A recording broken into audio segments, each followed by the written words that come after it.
The break came at the right time for the Minnesota Wild after a flat overtime loss against the Nashville Predators. Special teams starting to leak a little more than I would like to see. But at the end of the day, the Wild have 50 points and they have a chance to gear back up and just power through to the end of the season. We got a lot to discuss. We got a special guest standing by to help us break this one down. Postcast time, we win, we lose. We see Team Canada score a gajillion goals. Lots to discuss. Let's postcast it right here on Locked on Wild.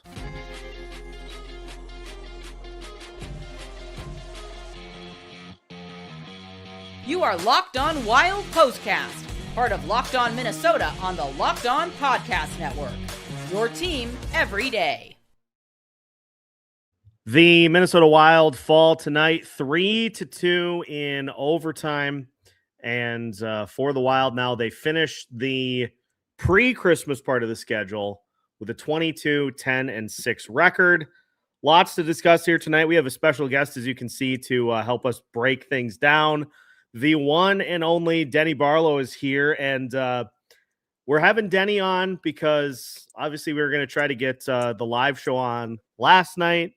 Work came a knocking. We're going to try to do one tonight. Work came a knocking. So we got Denny on here tonight to just talk a little bit about what's coming up for his next show, as well as a reaction to what we saw in the game here tonight. Good evening, Denny. Hello, Seth, and hello, everybody.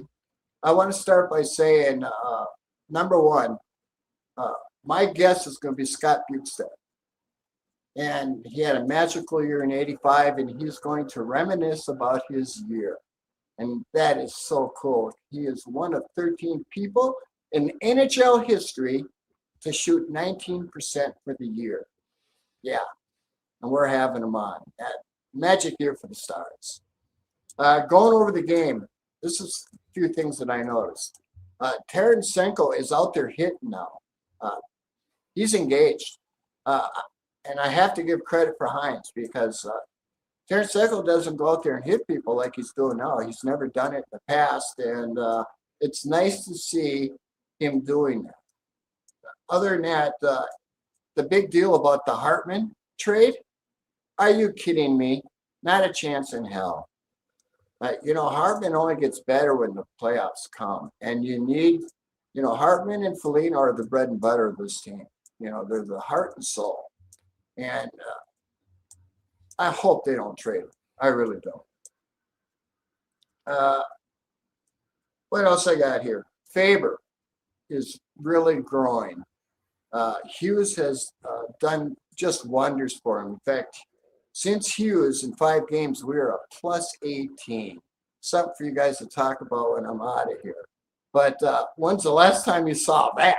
That's how good Hughes is and what he brings to the table. And then everybody, 6 weeks ago, I talked about O'Reilly, why I thought he was the best. He still is, and clearly tonight he showed you why he's so good. His 57% in the dot.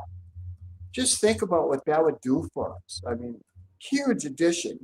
With Hughes and O'Reilly, if we get O'Reilly, there's no reason why we can't win the cup. I mean, we would have 4 lines, the best goalies, the best defense, and equal offense. And I've been saying this, the wall from St. Paul makes the difference. Moving on, the refs. You could tell right away, but that non-call at the end of the game on Eck, no accountability. 18,000 people saw it, but the 4 refs didn't. Come on. Something funny is going on there. No call at all. Unbelievable. And I'll let Seth and you guys talk about it if you want to talk about it. Also, there's shots on breakaways or overtime.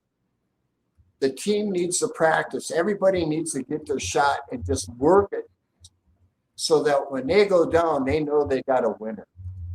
They look a little lost out there in breakout. And I would hope they get to practice it, which brings one more thing. This condensed schedule has really hurt all teams for practice, and it really shows. And, it is what it is. Everybody has to go through it, but you can really see a difference in play when they don't get to practice. And with that, I think that covers. Oh, wait. Let's see what. Oh, I'll save that for Tuesday. At any rate, I will see you Tuesday at 8 o'clock with Scotty Butestad. All right, Seth. Thanks for having me on. Appreciate it, Denny. Later. We'll see you. Right. See you on Tuesday. All right. So there you have it. Denny hopping in and giving us his thoughts on the game here tonight. Special teams, folks, is a problem.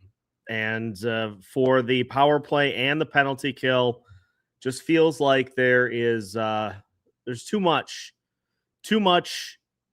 indecision, too much lack of decision, especially on the power play.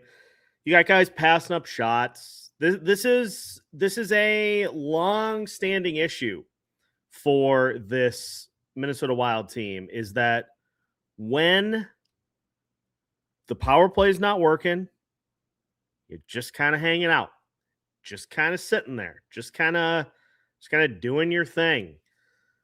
I have always been somebody that wants to see more crashing the net, more attacking. And as far as the penalty kill goes, courtesy of our friend Dylan Lokes, the Minnesota Wild were 51 out of 58 before the Edmonton Oilers game, and now the Wild have allowed 5 power play goals in their last 9 chances. So ebbs and flows, and sometimes that's the way she goes. John Hines, after the game, said that there were several prime scoring chances that the team passed up, tried to be too cute at times, but in a game like this, it was costly. You can't, I think tonight is a great example of, again, taking a team lightly on your schedule. The Predators, as we mentioned, had just beaten the Avalanche a few games ago. If you don't have your full stuff, it's hard to just walk in and expect to beat a team, especially a team that has been down for so long and now is finally starting to put some things together. It's not a good recipe for success. Taking a look at the recap here for today's game, the big number that stands out is the special teams disparity. You go 0 for 3 on the power play. You allow the Predators to go 2 for 4. That's not a great recipe for success. If you are looking to, if you're looking to beat pretty much any team in the league, you can't give them 2 goals on special teams when you don't score any yourself. So that was a big part of the game. The whole thing between McCarron and Zuccarello was kind of a fun side quest of this game, and McCarron, flop artist. There is definitely a little bad blood between these teams. The Wild got just carved in the faceoff circle here tonight. 31 for the Preds, 20 for the Wilds, and not a lot of blocks in this game for either side. As far as the more peripheral statistics go, the Minnesota Wild generated on offense. They generated just over 3 expected goals. They scored 2. And they had a ton as far as I vehemently disagree with this. The Wild had the sizable edge in high danger attempts. Just were not able to capitalize on any of them. For Nashville, they generated 3.4 expected goals. Filip Gustavsson was really the only reason that this was a game. You can't expect your goalie to bail you out every single time this sort of a game happens. Honestly, like just a 2-game stretch in which the team by and large just did not have their right stuff. They didn't have the right jump. They didn't have the right mentality against the Preds. They just looked slow against the Avs. It's a bad 2-game stretch, but you've got a couple of days off, and if this is something that continues like into the Winnipeg game, then yeah, it's a problem. But I think the fact that this team has now played 8 games in 13 days, I think that's probably more of what this has to do with. So give them a couple of days off. If they come out with their hair on fire against Winnipeg, okay, we're back on track. If they don't, then yeah, we've got some things that we got to talk about. The Wild avoided what could have been a very costly injury as Yakov Trenyan missed basically the entire second period, but he came back, so everything should be hunky-dory. Going into the break fully healthy other than Damon Hunt. That's cause for optimism. It's not a great stretch, and so I want to avoid not letting this game off the hook, but also kind of putting it into perspective.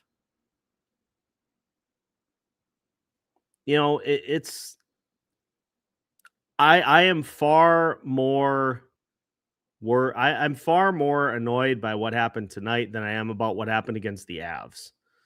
Because the Avs are just better. Like, this feels like one where if you get a couple of those goals, couple of those bounces to go your way, you can put the Preds away. But not the Wild's night here tonight, to say the least. Just not their night. Let's do this. Let's talk about this before we go to break. A rare quiet night for Matt Boldy tonight. I think that might be the first game that he's had where he just really has not factored in as far as the score sheet goes. Just a weird, kind of a bizarrely quiet night. And as far as Kaprizov goes, because I just want to see where, as far as points go. So Boldy has not had any points the last 2 games, but he had 5 shots on goal against the Avs. So he was in that game, just could not crack Scott Wedgwood. No shots on goal against the Predators. And I mean, let's be honest, Kaprizov he's a shell. He's a shell of himself. He's not doing anything this season. I'm extremely concerned about where Kaprizov is at. I mean, just 42 points in 37 games.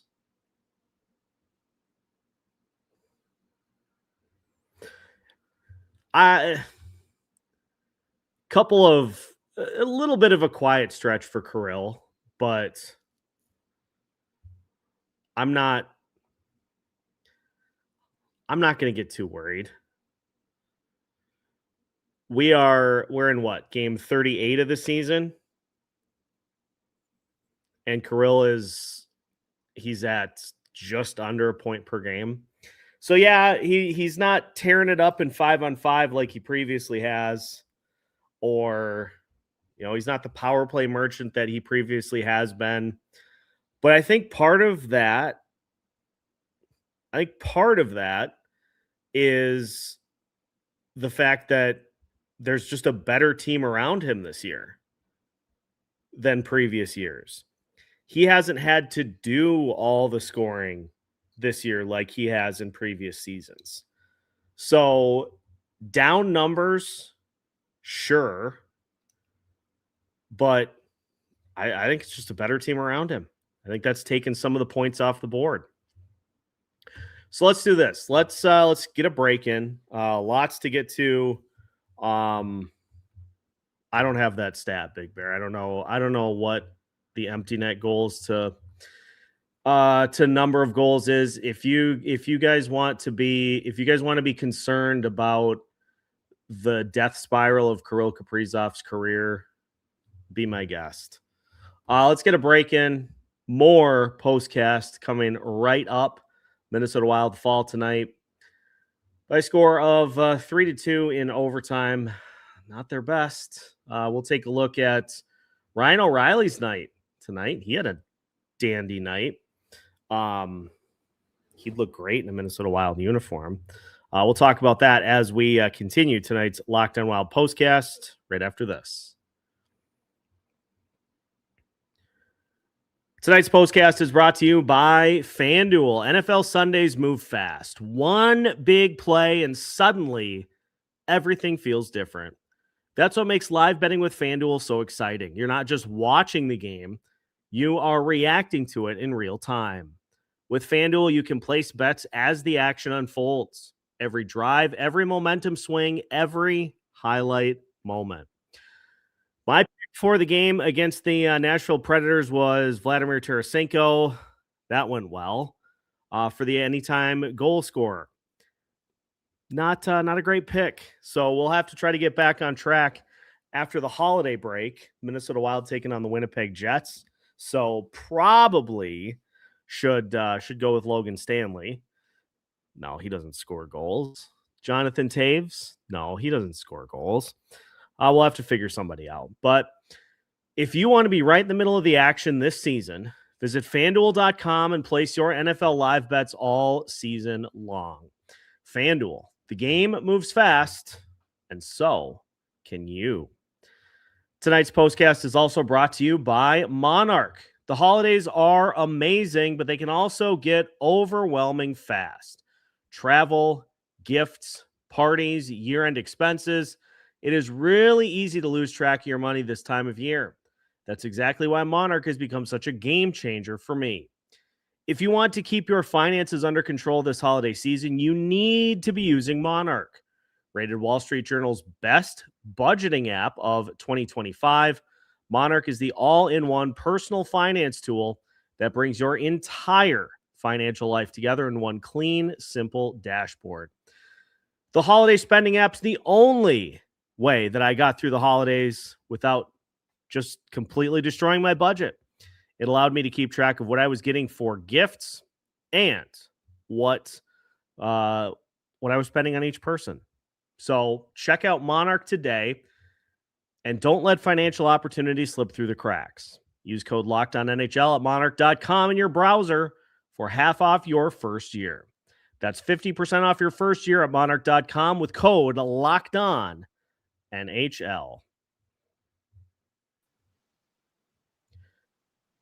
Minnesota Wild fall by a score of 3-2 in overtime as we bring Alex Micheletti into the postcast here. And Alex, not the best.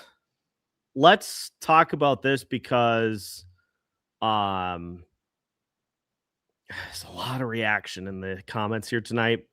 My thoughts on the Minnesota Wild are that they need a break. They went into this stretch needing a break. Give them a few days off and let them go.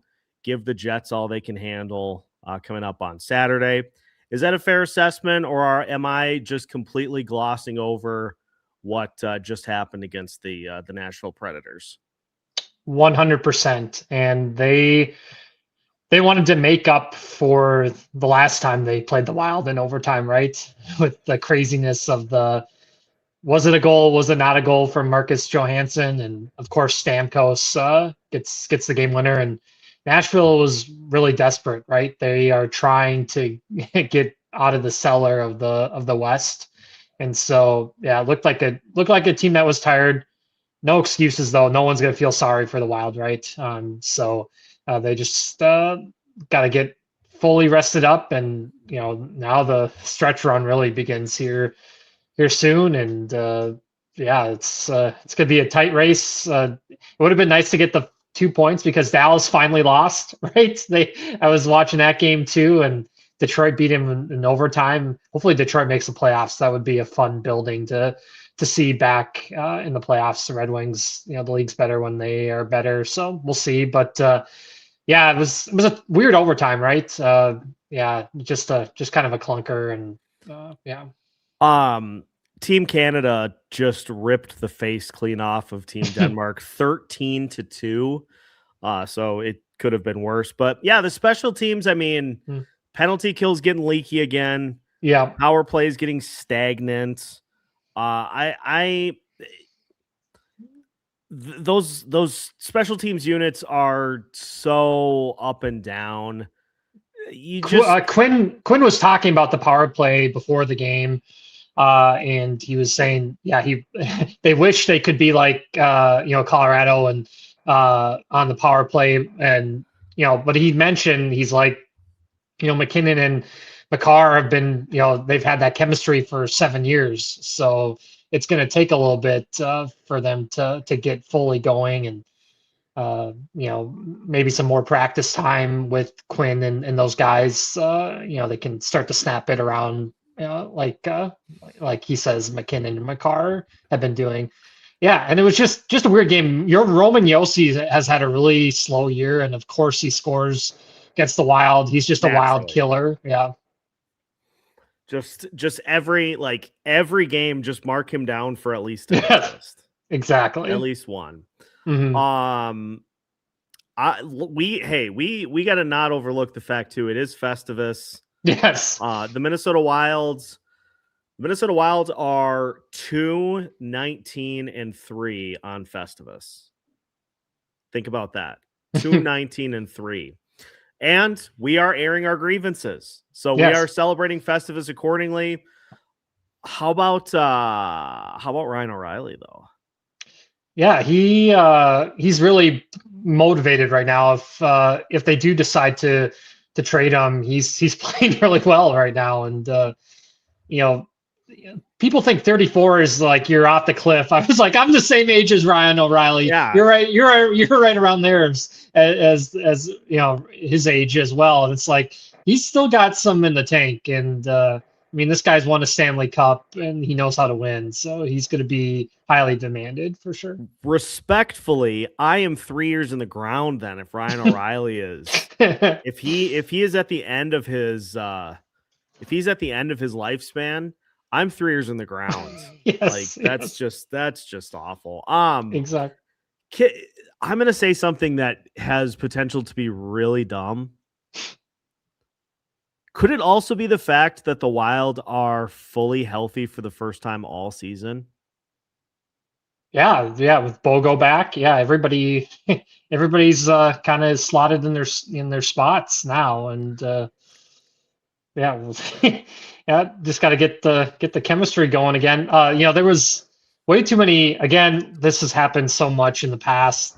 Overpassing, not shooting the puck when they had the chance to. I think Hines alluded to that too. So just when you're playing a desperate team like Nashville, you can't take them lightly, and Nashville wanted it more tonight.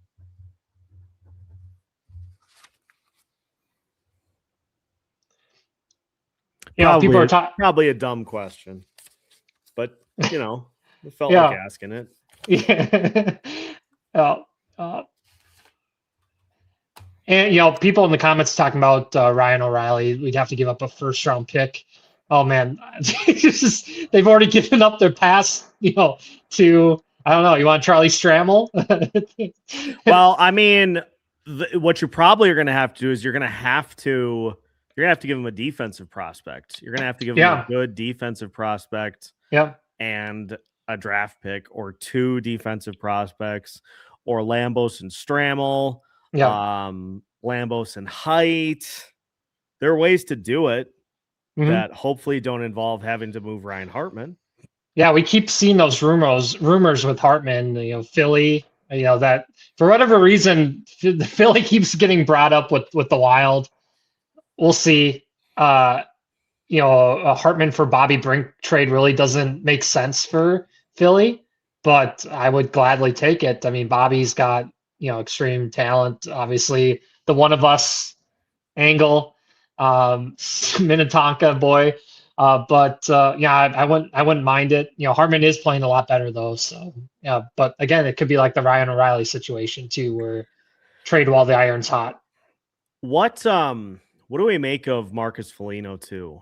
He had the breaker chance and just was not able to get it to go. He has not scored yet this season. He had one the other night too, breakaway. Yeah, just I don't know. Maybe the injuries, especially when you're getting these core injuries, maybe they're starting to catch up on him. And the physical style of hockey that he plays, and it's too bad. I'm sure he's just gripping the stick really tight right now. And, he does bring the energy, leadership to the team, but that's tough when you don't have any on the score sheet.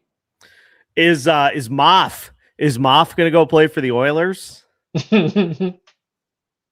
Hopefully not. Cause I don't mind if he comes back, but you're going to go to a spot where you're just going to get peppered on a nightly basis. Like go play for Vegas, go play for Florida. I think the only team that he would come back for seriously is Pittsburgh, just one last run with Sid and those guys. But, I just can't see it with Edmonton. It seemed like he wanted to be done and be with his family, and Edmonton's a heck of a move from where they have a house in Edina, so I don't think he's wants to be for the team, isn't he? Exactly. Yeah, it's exactly. This is not a Philip Rivers save a team moment in the NHL. I don't think, even though I'm sure Mark does have some still left in the tank, but yeah, I think Pittsburgh would be the only team he'd really actually come back for. Yeah, I think I don't think it's happening. I think it's a pipe dream by the Edmonton Oilers. Like, hey, if you are a living, breathing body, we will take you to play goalie for our team. And I seriously can't. If they do make the playoffs, I can't see them going into the playoffs with Tristan Jarry, Calvin Pickard, and Connor Ingram. It just that is not Stanley Cup goaltending. It's too bad that Connor and Leon have had to deal with such poor goaltending, and that's not a boot hockey goalie rotation. Yeah, it's awful. You look at the save percentages; it's the worst in the league by far, and they just they try to outscore their problems. Ugh, yuck. The Minnesota Wild. I wanted to just look over the last couple of seasons and see where they're at on the 23rd of December. I know last year was a roller coaster. I mean, they got off to the hot start at the beginning of December. They were leading the NHL in points, and they started to slide down the mountain in December. Remember, we got the Kirill is a little banged up, and is going to have to miss some time. And then next thing you know, he's out for 12 games. That was the Chicago, right? We beat Chicago 4-3, and we're like, he doesn't look right at all. No. So on the 23rd last year, the Wild were 21-10-4. So similar, little better this year. In 2023, I don't know if I even want to know the record. 15-13-4. So that was when they got off to just the unconscionably bad start. That was the Dino firing. 5-10-4 and then they've got to 15, 13, and 4. 2022, 2023, they got to December 23rd, and they were 19, 12, and 2. 2021, 2022, if I recall correctly, they were, they had all the postponed games. They were 19, 9, and 2. So better spot this year, but hey, I mean, going into a bit of a breather on a 2-game losing streak is not ideal. No. What do we have here? Also, can we talk about? Oh, yeah, I was just about to bring that up. Wild trade Urov, Jesper, and a first to Pittsburgh for Crosby. Fleury comes back, filling Jesper's spot. I mean, as if Avalanche fans don't hate Wild fans enough, they would despise the Wild if we got Sidney Crosby before they did. Yeah, I'll say this about Sidney Crosby. I mean, if he was available, I am more than interested in taking a swing to go get him. I just don't think he's even going to be available. I don't think I think it seems like another Ryan Getzlaf situation. Remember, there was rumors of him going to Vegas, and he just said, I don't want to leave Anaheim. And I think Sid just wants to be in one place, be that legacy guy. I mean, could you think of Nathan McKinnon ever leaving Colorado? It's just like they're wired that the same. Obviously, they're from the same area, but yeah, just I can't. If you were to make that trade, you're not putting Wallstedt in there. You'd put in Gustafsson, I think. Yeah, if you're going to be trading a goalie. Yeah, on the flip side, too, I can't wait to see Connor McDavid in a Buffalo Sabres jersey when he finally leaves Edmonton and says, you know what? I'm going to leave, and I'm going to make you guys feel awful about it by going to the Buffalo Sabres and saving Lindy Ruff's job. Also, yeah, a couple things. How about that? Goodbye, Tage Thompson dreams. I think if that that winning streak keeps going on for Buffalo. Also, heck of a couple weeks for the Hughes family. How about Jack Hughes? It looks like he's dating Tate McRae. So that they were I don't know if you saw the pictures yesterday or whatever, but they were strolling around New York City, and so and that one Twitter account that's like says like following. Who players follow on Instagram has been taking the world by storm. It was kind of funny. Luke, like it said, Luke followed the Wild, and then Tate McRae. So it was just funny seeing those types of accounts pop up to see who players are unfollowing or following former teammates and stuff like that. Who is Tate McRae? Oh, a singer. I'm dating myself. I have no idea. She's one of the biggest like pop stars going.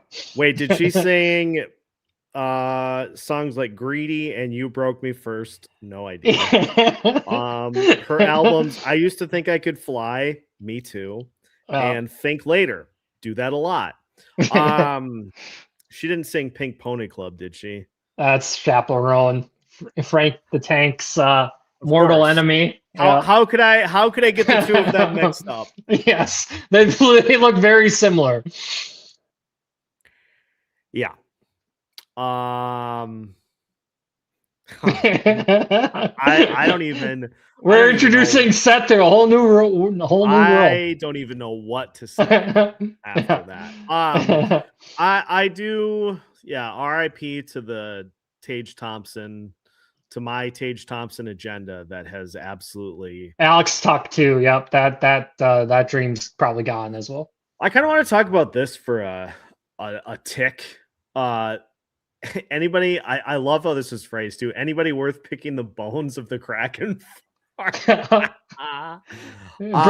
Bring back Freddie. No, they talk about a guy that Nashville totally gave up on, Tolvanen.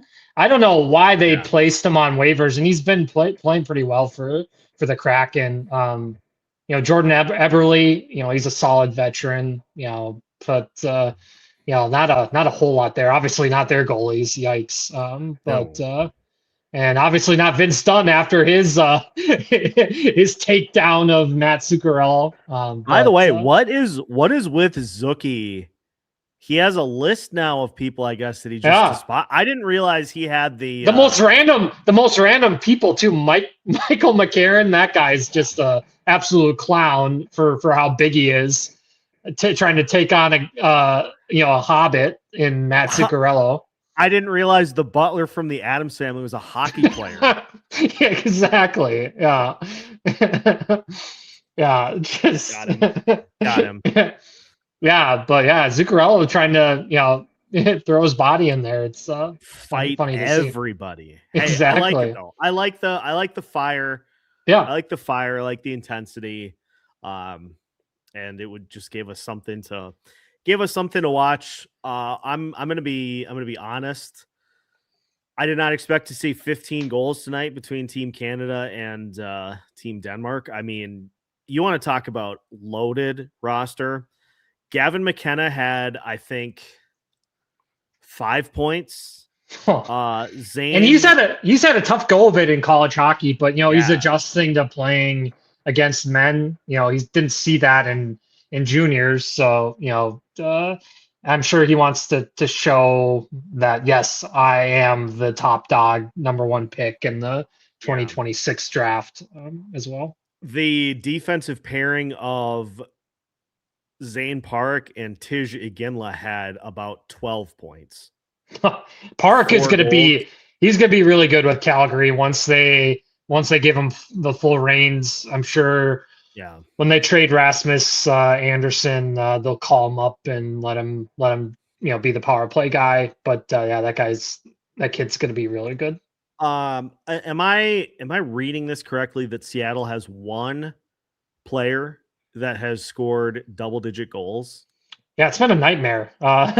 They are not adjusting to Lane Lambert's system. And how about Mason Marchment gets traded like instantly? He didn't even last half a season there. I don't know what was going on there. Maybe his agent said, like, get me out of here. This was a mistake. And he's actually been playing pretty well for Columbus now. He had 2 goals last night for Dean.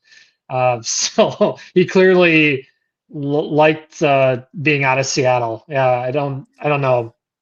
I don't think they should have ever fired Hackstall, but no, that's me. Yeah. Or oh gosh, what's the name of the guy that came after Dan Bilesma? Yeah. I don't know what happened there. Yeah, just Ron Francis kind of just destroyed things there before they told him, "Hey, we'll give you a different title." Mason Marchment's agent comes up to Ron Francis and is like, "Hey, I might have a dumb question here, but is it possible?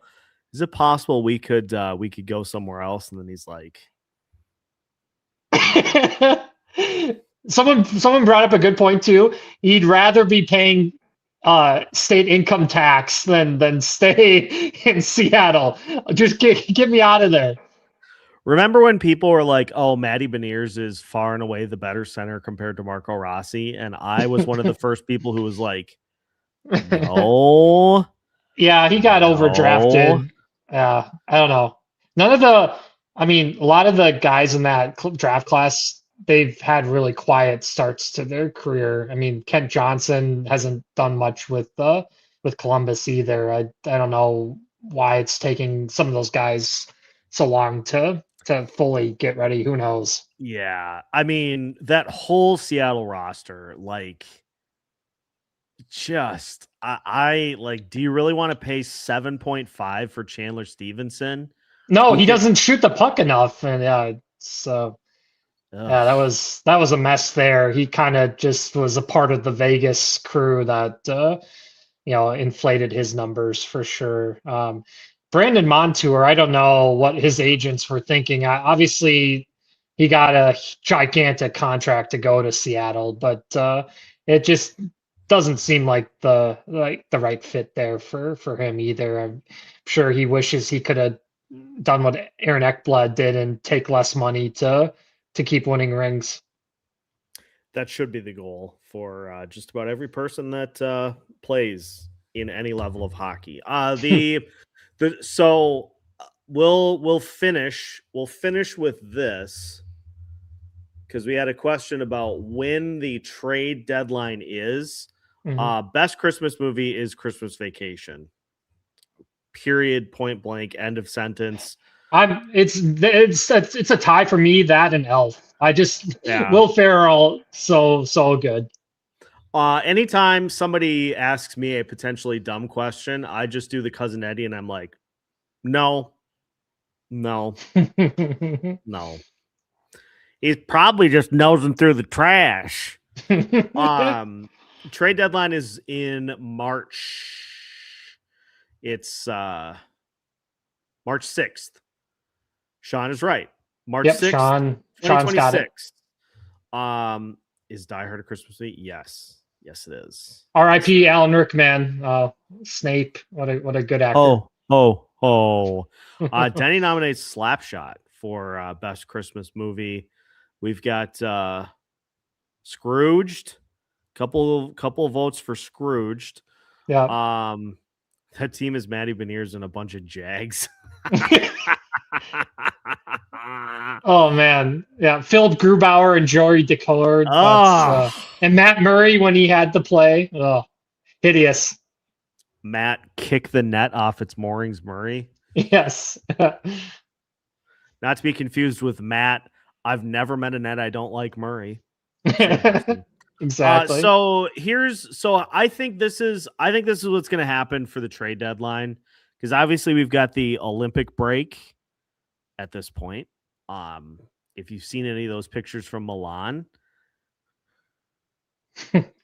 not great, Bob, not great.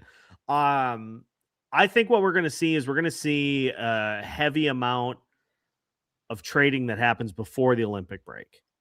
Like in that February, You're going to see a bunch of trades about a month out, just like we did last year. Yeah. So the Wild, obviously, they got the big one done. They got Quinn Hughes done very early.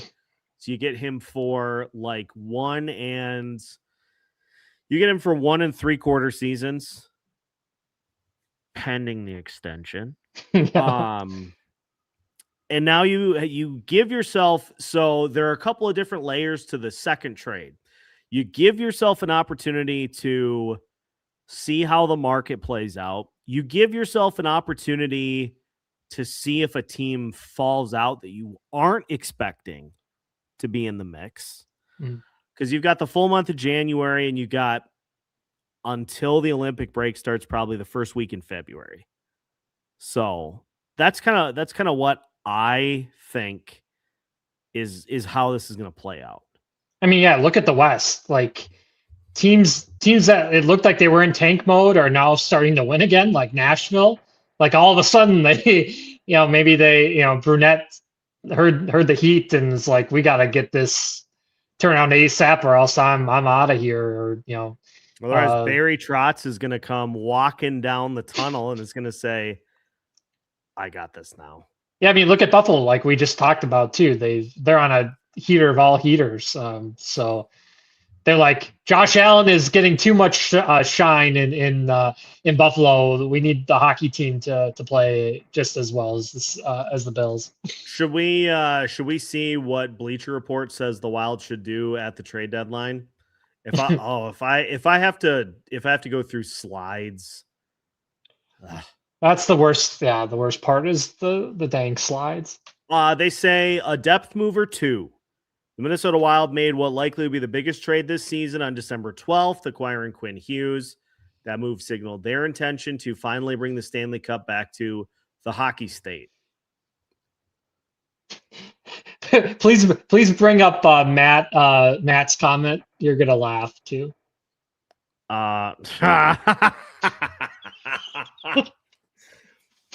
We got one or two empty suites at Grand Casino Arena, don't we? We could just convert them into like a hotel room.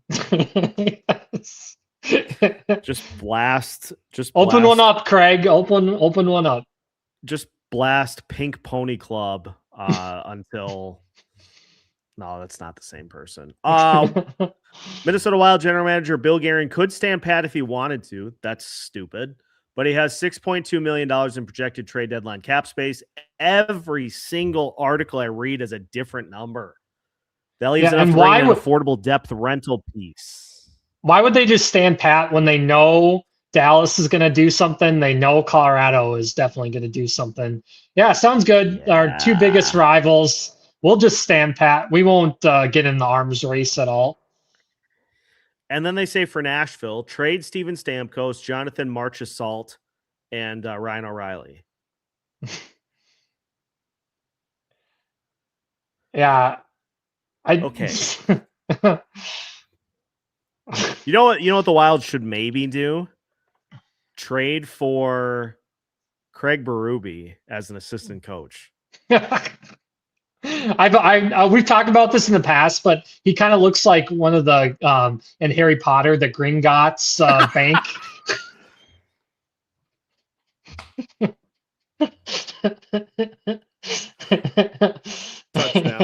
Touchdown. I am not. There's no way that I'm going to be able to outdo that because that is absolutely accurate. I know exactly the one that you are referencing to. I'll just pull it up here. The Gringotts Goblins.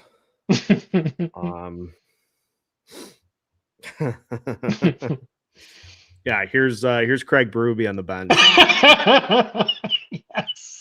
Yes. Here's Craig Berube yelling at Austin Matthews to score more goals. Yes. Yes. Oh my gosh. Okay. Well, I don't think we're gonna top that for the rest of the night. So that's probably a good place, goodest place as ever to pop it. Minnesota Wild lose, but we found way more out about Jack Hughes and his dating life than we did about where the Minnesota Wild are currently at. We introduced Seth to Tate McRae, so hey, maybe that'll come up in our time-honored tradition for Christmas Day, which I still have to put together and record. If you remember the song that we did last year, the 12 Days of Wild Christmas, where I just kept screaming, "We have John Merrill." That's coming back for another year. Yes. For Christmas Day. So I got to record that. I'm going to record it before I leave so I can edit it. And then, of course, we'll spend the rest of the show talking about all 12 things. Alex and Denny, thanks for hopping on the show here tonight. Alex, if you're up for it, we got an episode to record for tomorrow that we can just do right after this. So yes. Wild lose 3-2. We'll talk more about this game and the first bit of the season up to Christmas. All coming up. Thanks, everybody, for joining the postcast here tonight. We'll catch you for the next episode right here on Locked on Wilds.